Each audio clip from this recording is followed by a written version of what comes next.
North Korea's supreme leader, beaming as he looks skyward. Kim Jong Un visiting a plant that manufactures warplanes in the city Komsomolsk-on-Amur in Russia's Far East. Kim got the red carpet treatment after arriving on his armored train. He climbed up for a look at the cockpit of a Russian fighter jet and was briefed by the pilot. This comes after Kim met with Russian President Vladimir Putin for several hours at a Russian cosmodrome on Wednesday, stoking concerns that Kim's regime is supplying Putin with weapons for the war in Ukraine. The Kremlin denies that, and Putin's spokesman says, quote, no agreements were signed during the Putin-Kim meeting. Do you buy that? I don't buy that at all. This is Kremlin speak. They say that to calm people's concerns.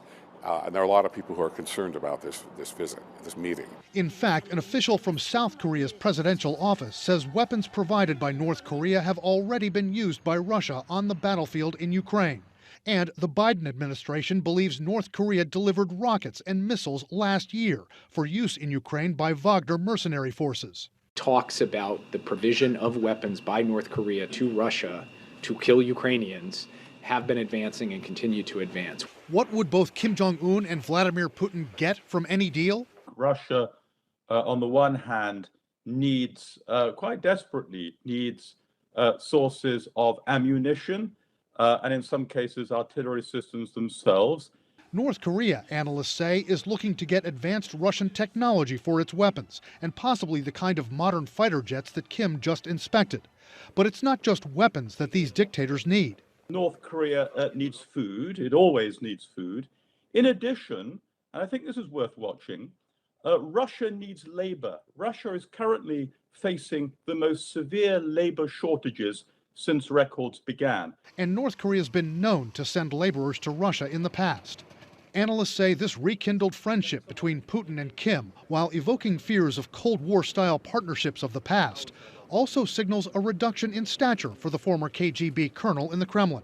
It wasn't that long ago that Vladimir Putin was attending summits with G20 leaders and doing photo ops with American, German, and Australian leaders. Now he's seen with outcast heads of state, like Kim and Belarusian President Alexander Lukashenko. He's no longer in the A list, as they say in Hollywood. He's on the B list. And the movies, of course, become more predictable and more boring, but are still dangerous.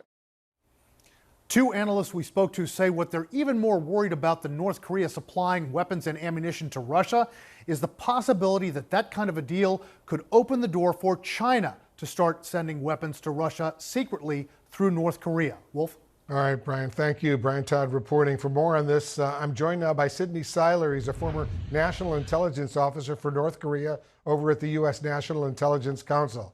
Sidney, thanks so much for joining us. The U.S. has warned Russia and North Korea about pursuing an arms deal. So how does the U.S. intelligence community monitor what Putin and Kim will actually get out of their very high stakes and very dramatic meetings? Well, thank you for the invitation. Well, as you've seen, the information that we've released until now in terms of our understanding of the initial negotiations for some of the arms that have already been provided, as well as the White House release a few weeks ago about the upcoming summit. There's efforts underway to follow these actions. I can't get any more details than that, but certainly too for both of these countries to maximize the political and diplomatic benefits of this interaction. There's going to have to be more of a public dimension to this going forward. Otherwise, this just ends up as a one-off, highly symbolic with some darkroom missile deals, weapons deals that could have taken place in the background anyway. So it's almost a secondary importance at this point to kind of the strategic message that these two sides are trying to send. As you know, Sidney, this has been a year of record nuclear provocations from North Korea. Take us inside Kim's head. Do you think he'll walk away from this lavish trip to Russia even more emboldened?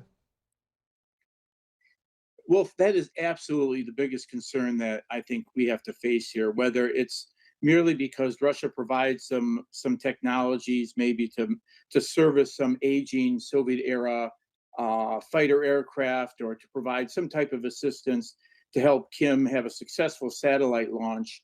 Whatever Russia does for North Korea can actually further embolden both Kim in terms of the capabilities that he will now have, as well as the behavior that he might maybe seek to emulate in terms of Vladimir Putin using military force to achieve strategic objectives, willing to run against the international community, ignore international norms and standards.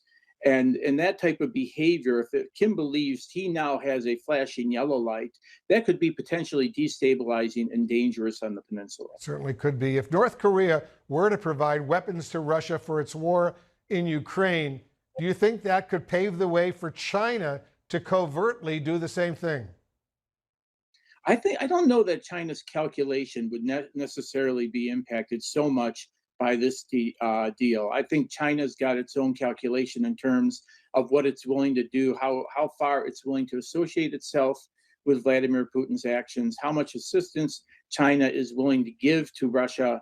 There's a reputational risk for China should it appear too closely aligned with Russia's efforts in Ukraine. And I don't know that a North Korea support for Vladimir Putin is going to convince China one way or the other.